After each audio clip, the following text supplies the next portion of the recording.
श्री भगवान गीता जी में कहते हैं कि कई प्रकार के हमने यज्ञों का वर्णन किया। श्रेयान द्रव्य मयाद्यज्ञाज ज्ञान यज्ञ परंतप सर्वम कर्माखिलम पार्थ ज्ञाने परिसमाप्यते। बड़ी यज्ञ अभी कल चर्चा की थी कि श्री भगवान ने बताया ब्रह्म यज्ञ, द्रव्य यज्ञ, स्वाध्याय यज्ञ, तप यज्ञ, प्राणायाम यज्ञ, भगवदर्पण यज्ञ, अभिन्नता यज्ञ, कर्तव्य कर्म रूपी यज्ञ, विषय हवन रूपी यज्ञ, समाधि रूपी यज्ञ, योग यज्ञ, स्तंभ प्रवृत्ति, ये सब यज्ञ हैं। इन सब यज्ञों में भगवान कह रहे हैं जो द्रव्य यज्ञ है, रुपया पैसा से जो यज्ञ होती है, ये जितनी भी यज्ञ हैं इन सब में ज्ञान यज्ञ श्रेष्ठ है। सर्वम कर्माखिलम पार्थ ज्ञाने परिसमाप्तये, इसलिए श्रेयान द्रव्य मयाद्यज्ञाज ज्ञान यज्ञ परंतप। परम कल्याण जो होता है वो ज्ञान होने से होता है। इतना तो ज्ञान हो जाना चाहिए कि हमारा स्वरूप भगवान का अंश है, भगवत स्वरूप है। हम शरीर में फंस गए और मुझे मुक्त होना, इस शरीर से, इस शरीर से मुक्त होना है। अगर इस शरीर से मुक्त नहीं हुए तो बहुत घटिया शरीर मिलने वाले हैं, कीड़ा मकोड़ा कितने योनियां हैं।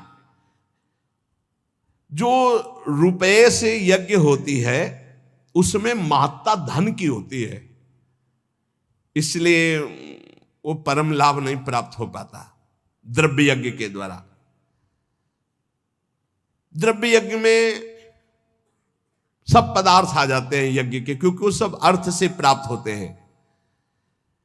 एक द्रव्य यज्ञ करे 10 अश्वमेध यज्ञ, और एक बार श्री कृष्ण को भाव से प्रणाम कर ले तो 10 अश्वमेध यज्ञ करने वाला श्री कृष्ण को प्रणाम करने वाले की बराबरी नहीं कर सकता। अब आप विचार करो द्रव्य यज्ञ कितना छोटा है जिसको बहुत बड़ा माना जाता है। यहां भगवान कह रहे हैं द्रव्य यज्ञ से श्रेष्ठ है ज्ञान यज्ञ, क्योंकि सभी यज्ञ कर्मजन्य और कर्म करने वाले में यह रहता है कि मैंने ये किया। एक हमने देखा है यज्ञकर्ता को अभिमान रहित, अंदर के कितने विशुद्ध भाव होते हैं धार्मिक पुरुषों में। उनकी मैदा की कई फैक्ट्रियां थी। वो आते थे पूर्व गुरु आश्रम में, जब संन्यास मार्ग में थे, 10 गाड़ी उनके साथ होती थी। बहुत दूर से गाड़ी और पादुका उतार करके सबको वहीं रोक कर अकेले आते। उन्होंने जब यज्ञ कराई तो सब जो यज्ञ के, एक हाथ में टोकरी, एक हाथ में सोनी, जहां कोई खा पी के फिर हर सुविधाएं सब पवित्र वैदिक सिद्धांत से होना, और उनका काम केवल यही था झाड़ू और टोकरी ले। पूरे किलोमीटर में यज्ञ मंडप था, पूरी सब व्यवस्थाएं, और अकेले, किसी का चंदा नहीं, कि खूब अर्थ था, और वो स्वयं ये करते थे। जब कोई उनसे पूछता यज्ञ, कहीं भी कोई पोस्टर बैनर नहीं, और कोई पूछता यज्ञ कौन कराते, तो हमें तो पता नहीं, हम तो यहाँ दोना पत्तल फेंकने की सेवा मिली, बस वो जानते हैं। कोई नहीं जानता था यज्ञ कौन करा रहा। खूब आनंद मंग ऐसे कोई द्रव्य यज्ञ करने वाले बिरला होते हैं जो भगवत समर्पित होते हैं, पर उनको ज्ञान है इस बात का कि तो दियम वस्तु गोविंदम तो में समर्पे, देनहार कोई और है देत रहते दिन रैन, लोग भरम मोपे करे तासो नीचे नयन। ऐसे वो महान गृहस्थ में रहते हुए भी वो महान याज्ञिक थे, यज्ञ करने वाले। तो जब द्रव्य यज्ञ कराई जाती है तो उसमें कहीं ना कहीं अहम स्फुरित हो जाता। मैंने इतने करोड़ अर्पित किए, मैंने इतने लोगों को पवाया, तो जीवन मुक्त होने के लिए वो पर्याप्त नहीं रह गया, क्योंकि अहम का लय होना चाहिए। इसीलिए भगवान कह रहे सर्वम कर्माखिलम पार्थ ज्ञाने परिसमाप्तये। ज्ञान में क्या होता है, अहम का नाश हो जाता है। इसलिए भगवान यहां कह रहे कि सबसे बढ़िया यज्ञ है ज्ञान यज्ञ। अंतःकरण में 3 दोष होते हैं जिनके कारण भगवत साक्षात्कार नहीं हो पाता। मल कहते हैं संचित पाप को। जो संचित पाप होते हैं उनके कारण भजन में मन नहीं लगता। जहां भजन शुरू करोगे, भगवत मार्ग की बातें शुरू करोगे, तो पाप आकर्षण शुरू हो जाएगा। इसे मल कहते हैं। दूसरा होता है विक्षेप, चित्त का चंचल होकर बार बार भोगे हुए विषयों का चिंतन करना, इसे विक्षेप कहते हैं। आवरण, आवरण कहते हैं अहंकार, अज्ञान। इन तीन के कारण जीव की भगवान में रुचि नहीं होती और भगवान की प्राप्ति में बाधा ये तीन पहुंचाते। मल, संचित पाप, विक्षेप, भोगों के प्रति चित्त का चंचल होना, आवरण, अहंकार, अज्ञान। जब हम कोई भी कर्म करते हैं तो उसमें ये आवरण ढक जाता है, अहंकार, मैंने ये किया, और जहां ये हुआ मैंने ये किया तो उसका कल्याण नहीं हो पाता। ये खास बात है, उसका फल मिलेगा, उसे भगवत प्राप्ति नहीं हो पाएगी। अहंकार विमूढ़ात्मा करता हमें मन्यते, अहंकार में मूढ़ता बनी रहती है और ये रहता है कि मैंने ये किया, और जब मैंने ये किया तो अवश्य भोगना पड़ेगा, चाहे शुभ हो या अशुभ हो, भगवत प्राप्ति नहीं होगी। जब हमें किसी महापुरुष का आश्रय मिलता है, संत महात्मा का, और वो जब हमें उपदेश करते हैं तब हमें समझ में आता है कि सारे कर्म भगवान के लिए करने हैं। हमारे पास जो शारीरिक बल, रुपया, पैसा, भोग सामग्री, सब श्री भगवान की, तो हम भगवत भाव से जब कर्म करके भगवान को समर्पित करने लगते हैं तो हमारे अंदर के दोष नष्ट होने लगते हैं। मल पहले नष्ट होगा, संचित पाप भस्म होंगे। अब हमको थोड़ा विवेक आने लगा कि जितने भोग भोगे उनमें कोई सुख तो है नहीं, तो बार बार चित्त जो भोगों की तरफ जा रहा था उसे वापस करने लगे, तो विक्षेप नष्ट होने लगा। अब अहंकार भगवद अर्पित होकर के चरणों में चला गया, तीनों ठीक हो गए। मल, विक्षेप, आवरण जहां हटा तो सामने सच्चिदानंद भगवान का उसको अनुभव हो जाता है। अब बोले ये मल, विक्षेप, आवरण हटाने के लिए जो साधु संग चाहिए, गुरु का संग चाहिए, वो कैसे प्राप्त हो? बोले जब विवेक, वैराग्य, समदमादि, सठ संपत्ति, मुमुक्षता, श्रवण, मनन, निधिध्यासन, तत्व पदार्थ संशोधन, ये जो दैवी भागवती ज्ञान के साधन है, इनकी जब प्राप्ति की इच्छा होती तो गुरु बनाने की इच्छा होती। कोई ऐसे संत मिले, कोई ऐसे सदगुरु मिले। देखो भगवान सामने विराजमान है अर्जुन के, और कह रहे हैं कि जब कभी मल, विक्षेप, आवरण हटाने के लिए ज्ञान की आवश्यकता होती है तो गुरु की प्राप्ति की इच्छा होती है। तो अपने मल, विक्षेप, आवरण को हटाने के लिए, कल्याण प्राप्ति के लिए, मंगल के लिए, सुख प्राप्ति के लिए, ज्ञान यज्ञ के लिए, तत्व ज्ञान के लिए किसी संत का आश्रय लो। कैसे? बोले तद्विद्धि प्रणिपातेन परिप्रश्नेन सेवया उपदेक्षन्ति ते ज्ञानम ज्ञानिनस् तत्वदर्शिनः। भगवान से पहले प्रार्थना करो कि हमको तत्वज्ञानी महात्मा मिल जाए। बड़ा मुश्किल है तत्वज्ञानी महात्मा मिलना। ये छोटी छोटी मेड़े ऐसी बन गई हैं, लड़ाई झगड़ा, एक दूसरे की निंदा स्तुति समझे नहीं पा रहे। जैसे जमीन में खड़े होकर देखो तो कोई 7 खंड की, कोई कुछ ऐसे बिल्डिंग, और थोड़ा हेलीकॉप्टर में बैठ के देखो ऊपर उड़ के तो सब एक जैसा दिखाई देने लगेगा। तो जो ऊंचाई में चढ़ा हुआ महापुरुष है वो एक जैसा दिखता है, सब जगह एक है। देखो शास्त्रों में हमने, वैदिक सिद्धांतों में भी पाया, आ ब्रह्म है, आ। अब आप कुछ भी बोलो आ निकलेगा। सर्वव्यापी ब्रह्म आ है, ये हमने शास्त्रों में पाया। का, खा, गा, चा, छा, टा, ज्ञा, का से लेके ज्ञा तक कोई भी अक्षर बोलो, आ आ आ निकलेगा। अब जो अक्षर है वो ब्रह्ममय है। ऐसे ही चराचर जगत ब्रह्म में, सर्वम खलमिदम ब्रह्म।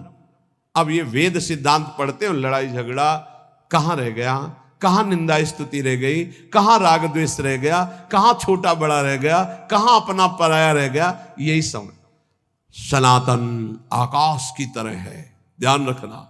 सनातन धर्म आकाश की तरह है, सनातन धर्म वायु की तरह है, सनातन धर्म जल की तरह है, सनातन धर्म पृथ्वी की तरह है, सनातन धर्म सूर्य की तरह है। जहां देखो वहीं सनातन सूर्य है, सनातन वायु, सनातन जल, सनातन भूमि, सनातन आकाश, सनातन अग्नि, अंदर और बाहर।